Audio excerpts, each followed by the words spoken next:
আল কায়েদার প্রতিষ্ঠাতা Osama bin লাদেনকে নিয়ে এক চাঞ্চল্যকর তথ্য সামনে এসেছে। কি হবে যদি আপনাকে বলা হয় 2001 সালে মার্কিন বাহিনীর চোখে ধুলো দিয়ে তিনি আফগানিস্তান থেকে পালিয়ে গিয়েছিলেন, আর পালানোর জন্য যে উপায় তিনি বেছে নিয়েছিলেন তা শুনলে আপনি অবাক হবেন। মার্কিন গোয়েন্দা সংস্থা সিআইএ এর একজন সাবেক শীর্ষ কর্মকর্তা দাবি করেছেন বিন লাদেন নারীর বোরকা পরে মহিলাদের বেশে আফগানিস্তানের তোরা বোরা পাহাড় থেকে পাকিস্তানে পালিয়ে গিয়েছিলেন।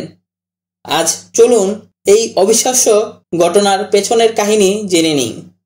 এই বিস্ফোরক দাবিটি করেছেন জন কিরিয়াকু, যিনি প্রায় 15 বছর সিআইএতে কাজ করেছেন এবং একসময় পাকিস্তানে সিআইএর সন্ত্রাস বিরোধী অভিযানের প্রধান ছিলেন। ভারতের গণমাধ্যম এনআইকে দেওয়া এক সাক্ষাৎকারে তিনি এই গোপন তথ্য ফাঁস করেন। ঘটনার সূত্রপাত 2001 সালের 11 সেপ্টেম্বর। যুক্তরাষ্ট্রে সন্ত্রাসী হামলার পর মার্কিন বাহিনী তখন আল কায়েদাকে ধ্বংস করতে আফগানিস্তানে অভিযান শুরু করে।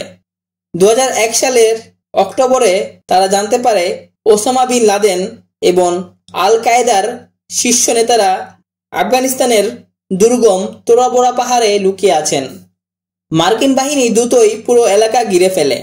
তাদের বিশ্বাস ছিল বিন লাদেনকে কোণঠাসা করে ফেলা হয়েছে এবং তার পালানোর কোনো পথ নেই। কিন্তু এখানেই ঘটে এক অবিশ্বাস্য ঘটনা।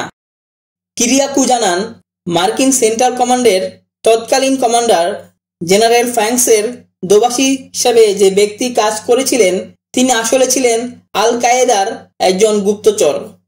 মার্কিন বাহিনী এই বিষয়টি গুণাক্ষরেও টের পায়নি। এই দোভাষীর মাধ্যমেই আল কায়েদার পক্ষ থেকে মার্কিন বাহিনীর কাছে একটি প্রস্তাব পাঠানো হয়। তারা বলে, আপনারা কি আমাদের ভোর পর্যন্ত সময় দিতে পারবেন? আমরা প্রথমে নারী ও শিশুদের নিরাপদে সরিয়ে দেব, তারপর আত্মসমর্পণ করব।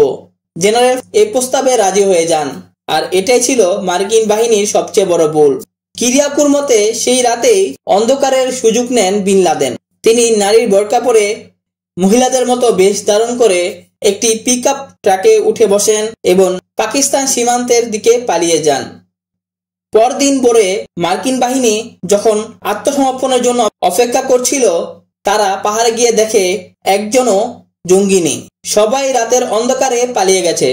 এইভাবেই আল কায়েদা সংগঠনটির প্রধান তাদের নাকের ডগা দিয়ে পালিয়ে যায়।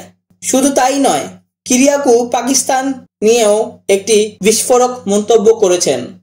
তিনি বলেন, তৎকালীন পাকিস্তানি প্রেসিডেন্ট পারভেজ মোশাররফকে যুক্তরাষ্ট্র কার্যত কিনে নিয়েছিল।